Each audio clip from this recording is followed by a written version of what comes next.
జనసేన అధినేత deputy CM Pawan Kalyan పై అనుచిత వ్యాఖ్యలు చేస్తే ఊరుకోమని వైసీపీ నేతలను యలమంచిలి ఎమ్మెల్యే విజయ్ కుమార్ హెచ్చరించారు. 2024 ఎన్నికల్లో వైసీపీని ప్రజలు తిరస్కరించి రాజకీయ రిటైర్మెంట్ ఇచ్చారని ఎద్దేవా చేశారు. 11 సీట్లు వచ్చినా కూడా వైసీపీ నేతల భాష, వ్యవహార శైలి మారలేదని మండిపడ్డారు. గత 5 ఏళ్లు రాష్ట్రాన్ని భ్రష్టు పట్టించారని, కూటమి ప్రభుత్వం అధికారంలోకి వచ్చిన 6 నెలల్లోనే అభివృద్ధి పనులు చేపట్టామని ఎమ్మెల్యే వెల్లడించారు.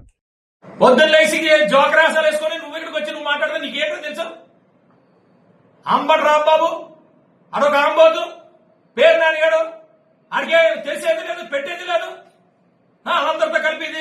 అరే మీ అందరికీ నేను ఒకటే అడుగుతున్నా, కేవలం పవన్ కళ్యాణ్ వచ్చారు కాబట్టి మీకు ఉద్యోగాలు ఉన్నాయి, లేదా మీకు విలువలు కూడా ఉండదు. జగన్మోహన్ రెడ్డి అనేవాడు మిమ్మల్ని పట్టించుకోడు, చాలా మందిని పట్టించుకోలేదు.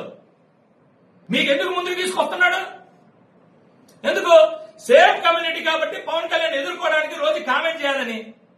ఎవడు క్రిమినల్, పోలీసు వాడు క్రిమినలా, సాయి కృష్ణ క్రిమినలా అని నువ్వు కామెంట్ చేస్తున్నావు. మీరు కామెంట్ చేస్తారు. ఎవడు క్రిమినల్ నువ్వు చూసుకో, నువ్వు చెప్పు ఎవడు క్రిమినల్. చట్టం దాని పని అది చేసుకుంటది. మీ ప్రభుత్వంలో మీరే డిసైడ్ చేశారా? ఇక్కడ ఎవడు డిసైడ్ చేయడానికి ఉండదు, చట్టమే. సిట్ వేసో సిట్ నిర్ణయిస్తుంది, కోర్టులు నిర్ణయిస్తుంది. అక్కడ వరకు మేము ట్రాన్స్పరెంట్ గా ఉంటాం. అంతేగాని మా చేతుల్లో మేము తీసుకోను. మీలాగా మేము మా చేతుల్లో తీసుకోము.